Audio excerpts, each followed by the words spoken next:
சமாதான பலிகளில் ஆசாரியரின் பாகம்.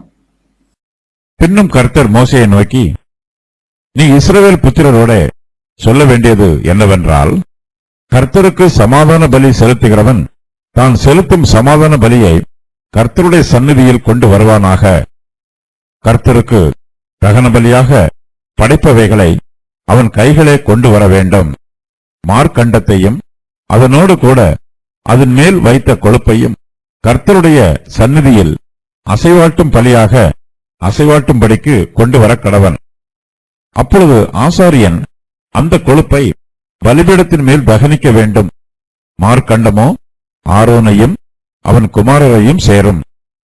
உங்கள் சமாதான பலிகளில் வலது முன்னந்தொடையை ஏறெடுத்து படைக்கும் பலியாக படைக்கும்படி ஆசாரியனிடத்தில் கொடுப்பீர்களாக. ஆரோனுடைய குமாரரில் சமாதான பலியின் இரத்தத்தையும் கொழுப்பையும் செலுத்துகிறவனுக்கு வலது முன்னந்தொடை பங்காகச் சேரும். இஸ்ரவேல் புத்திரரின் சமாதான பலிகளில் அசைவாட்டும் மார்க்கண்டத்தையும் ஏறெடுத்து படைக்கும் முன்னந்தொடையையும் நான் அவர்கள் கையில் வாங்கி அவைகளை ஆசாரியனாகிய ஆரோனுக்கும் அவன் குமாரருக்கும் இஸ்ரவேல் புத்திரருக்குள் நடக்கும் நித்திய கட்டளையாக கொடுத்தேன் என்று சொல் என்றார். கர்த்தருக்கு சமாதான பலிகளை செலுத்துகிறவர்கள் அதை கர்த்தருடைய சந்நிதியில் கொண்டு வர வேண்டும். கர்த்தர் மோசேயினிடத்தில் இது சம்பந்தமாக தம்முடைய பிரமாணத்தை சொல்லும்போது, நீ இஸ்ரவேல் புத்திரரோட சொல்ல வேண்டியது என்னவென்றால், கர்த்தருக்கு சமாதான பலி செலுத்துகிறவன் தான் செலுத்தும் சமாதான பலியை கர்த்தருடைய சந்நிதியில் கொண்டு வருவானாக என்று சொல்லுகிறார். கர்த்தருக்கு சமாதான பலியாக படைப்பவைகளை அவன் கைகளே கொண்டு வர வேண்டும். மார்க்கண்டத்தையும் அதனோட கூட அதன் மேல் வைத்த கொழுப்பையும் கர்த்தருடைய சந்நிதியில் அசைவாட்டும் பலியாக அசைவாட்டும்படிக்கு கொண்டு வர வேண்டும். அப்பொழுது ஆசாரியன் அந்த கொழுப்பை பலிபீடத்தின் மேல் தகனிக்க வேண்டும். மார்க்கண்டமோ ஆரோனையும் அவன் குமாரரையும் சேரும் என்று கர்த்தர் சொல்லுகிறார். சமாதான பலிகளில் வலது முன்னந்தொடையை ஏறெடுத்து படைக்கும் பலியாக படைக்கும்படி ஆசாரியனிடத்தில் கொடுக்க வேண்டும். இது ஆசாரியரின் பங்கு. ஆரோனுடைய குமாரரில் சமாதான பலியின் இரத்தத்தையும் கொழுப்பையும் செலுத்துகிறவனுக்கு வலது முன்னந்தொடை பங்காக சேரும். கர்த்தர் தம்முடைய சன்னதியில் ஊழியம் செய்கிற ஆசாரியரையும் அவருடைய குமாரரையும் போஷிக்கிறார். கர்த்தர் மோசேயை நோக்கி, இஸ்ரவேல் புத்திரரின் சமாதான பலிகளில் அசைவாட்டும் மார்க்கண்டத்தையும் ஏறெடுத்து படைக்கும் முன்னந்தொடையையும் நான் அவர்கள் கையில் வாங்கி அவைகளை ஆசாரியனாகிய ஆரோனுக்கும் அவன் குமாரருக்கும் இஸ்ரவேல் புத்திரருக்குள் நடக்கும் நித்திய கட்டளையாக கொடுத்தேன் என்று சொல் என்று சொல்லுகிறார். கர்த்தருக்கு செலுத்தப்படும் சமாதான பலியில் மார்க்கண்டம், முன்னந்தொடை ஆகியவை ஆசாரியரின் பங்கு ஆகும். நம்முடைய கர்த்தராகிய இயேசு கிறிஸ்துவே நம்முடைய மகா பிரதான சமாதான பலியாக இருக்கிறார்.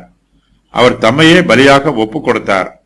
நம்முடைய பாவங்களை நிவர்த்தி பண்ணுவதற்காகவும் சாபங்களில் இருந்து நம்மை மீட்பதற்காகவும் நமக்கு ஆசீர்வாதத்தை கிரயத்திற்கு வாங்குவதற்காகவும் நமக்கு எல்லா நன்மைகளையும் கொடுப்பதற்காகவும் நம்முடைய கர்த்தராகிய இயேசு கிறிஸ்து கல்வாரி சிலுவையிலே நமக்காக மரித்தார்.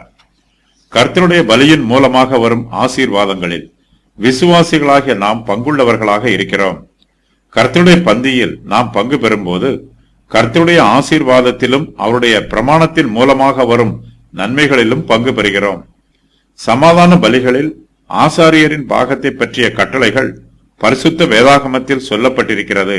அதன் விவரம் வருமாறு: கர்த்தருக்கு சமாதான பலி செலுத்துகிறவன் தான் செலுத்தும் சமாதான பலியை ஆசாரியருக்காக கர்த்தருடைய சன்னதியில் கொண்டு வருவானாக. கர்த்தருக்கு தகன பலியாக படைப்பவைகளை அவன் கைகளே கொண்டு வர வேண்டும். கொழுப்பு தகனிப்பதற்கும் மார்க்கண்டம் ஆசாரியருக்கும் உரியது. ஆரோனுடைய குமாரரில் சமாதான பலியின் இரத்தத்தையும் கொழுப்பையும் செலுத்துகிறவனுக்கு வலது முன்னந்தொடை பங்காகச் சேரும். இஸ்ரவேல் புத்திரரின் சமாதான பலிகளில் அசைவாட்டும் மார்க்கண்டமும் ஏறெடுத்து படைக்கும் முன்னந்தொடையும் எப்போதும் ஆசாரியருக்கு சேரும். அசைவாட்டும் பலி வெண்கல பலிபீடத்தை நோக்கி அசைவாட்டப்படுகிறது. இது கர்த்தருக்கு படைக்கப்படுகிறது என்பதற்கு அடையாளம். பலிபீடத்தை விட்டு தள்ளி அசைவாட்டப்படுவதனால் இது ஆசாரியருக்கு அவருடைய ஊழியத்திற்காக கொடுக்கப்படுகிறது என்பதற்கு அடையாளமாகும். ஏறெடுத்து படைக்கும் படைப்பு மேலும் கீழுமாக பல தடவை காண்பிக்கப்படும்.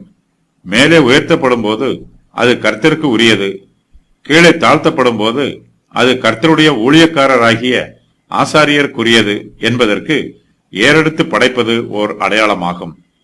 அபிஷேகம் பண்ணப்பட்டவர்கள் என்பது ஆசாரிய ஊழியம் செய்யுமாறு அபிஷேகம் செய்யப்பட்ட ஆரோனையும் அவருடைய குமாரரையும் குறிக்கும்.